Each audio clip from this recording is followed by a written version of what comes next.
Nice to meet you again. How are you today? I hope you are fine. Alhamdulillah, Miss Risna fine too.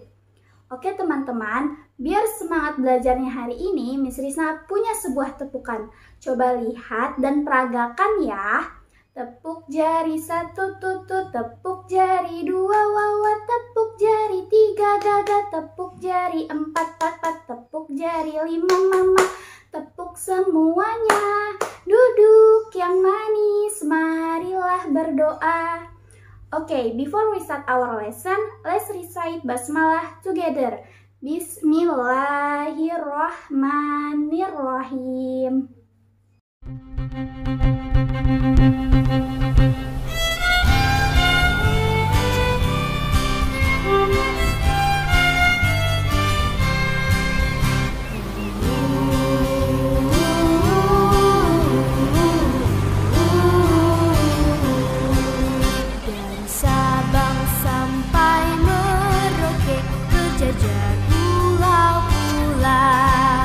Sambung menyambung menjadi satu, itulah Indonesia.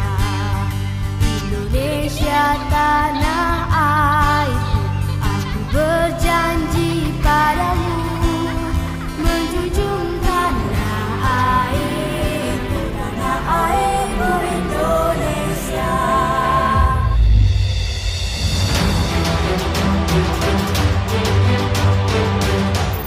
Indonesia, the largest archipelagic country in the world, with more than 17,000 islands and a coastal line of approximately 80,000 kilometers, and 2/3 of its territory consists of seawater, storing an abundance of marine resources, oil and gas, as well as marine biodiversity.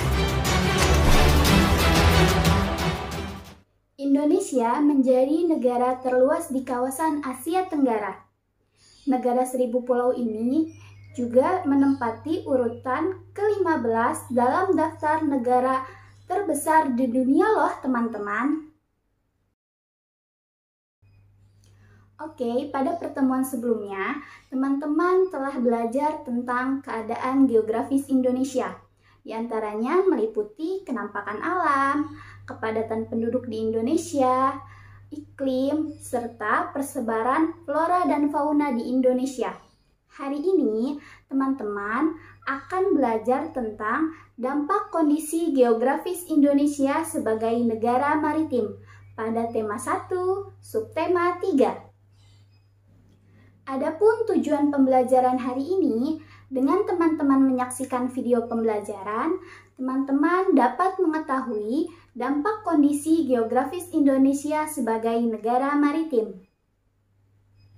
Tahukah kamu jenis pekerjaan yang berkaitan dengan pemanfaatan sumber daya laut? Serta apa saja dampak kondisi geografis Indonesia sebagai negara maritim terhadap kehidupan ekonomi dan sosial budaya? Ikuti yuk video pembelajaran hari ini. Check this out!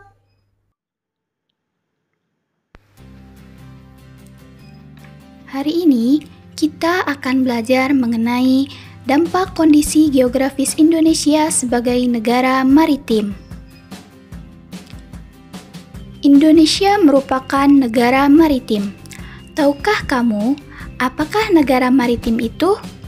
Negara maritim adalah negara yang memiliki wilayah perairan yang luas. Luasnya perairan di Indonesia berpengaruh pada mata pencaharian masyarakatnya. Masyarakat yang tinggal di daerah pesisir biasanya memiliki mata pencaharian sebagai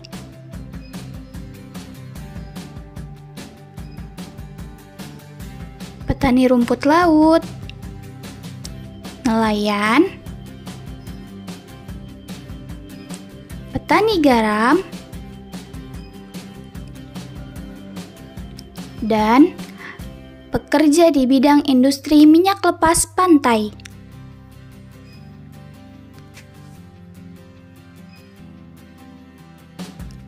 Indonesia sebagai negara maritim juga mempengaruhi pada kehidupan penduduk di berbagai bidang, di antaranya bidang ekonomi dan bidang sosial budaya. pada bidang ekonomi, terciptanya lapangan pekerjaan yang berhubungan dengan wilayah perairan. Sedangkan pada bidang sosial budaya, terjadinya percampuran budaya antar daerah atau negara. Adapun dampak positif pengaruh kondisi geografis Indonesia yaitu: yang pertama, menambah devisa negara.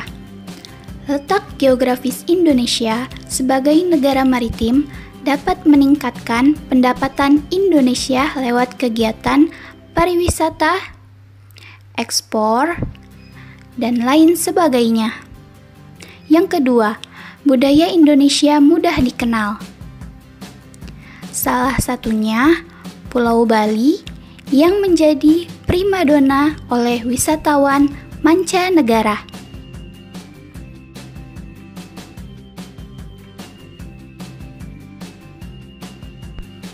Yang ketiga, munculnya perkampungan etnis seperti Kampung Arab di Pejokan Jakarta Barat dan di Puncak Bogor, Pecinaan atau Kampung Cina. Teman-teman, di Indonesia terdapat 4 kawasan yang menjadi kaum peranakan Tionghoa, yakni terdapat di Jakarta, kawasan Glodok atau Petak Sembilan, merupakan kawasan pecinan yang paling terkenal di Jakarta.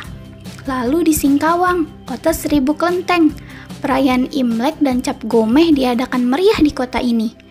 Kemudian di Semarang, dari Sampokang hingga Pasar Semawis, yang menjadi saksi bisu penjajahan Laksamana Cheng Ho, serta di Yogyakarta, Kampung Ketandan, yang terkenal sebagai pemukiman masyarakat Tionghoa dan sentra toko emas di Yogyakarta.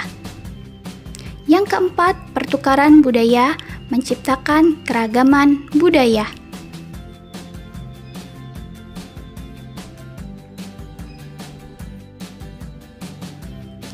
Yang kelima, banyak sumber daya alam yang dapat dimanfaatkan. Laut yang luas menyimpan hasil kekayaan yang melimpah. Yang keenam, menciptakan lapangan pekerjaan.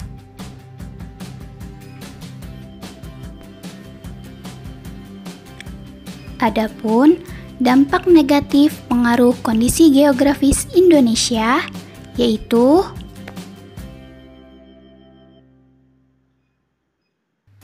yang pertama, perubahan perilaku masyarakat. Perilaku warga dikhawatirkan dapat berubah karena adanya pengaruh komunikasi dan budaya dari negara lain, yang mana belum tentu sesuai dengan budaya Indonesia. Yang kedua, budaya asli Indonesia menghilang karena tergerus oleh budaya luar.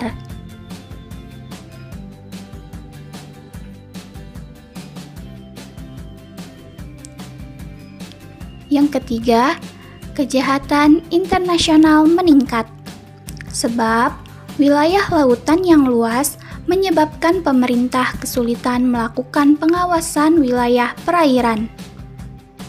Yang keempat, pencurian ikan laut Indonesia. Karena sumber daya laut yang melimpah, hal tersebut ingin membuat negara lain masuk dan mencuri sumber daya laut perairan Indonesia untuk dijual kembali.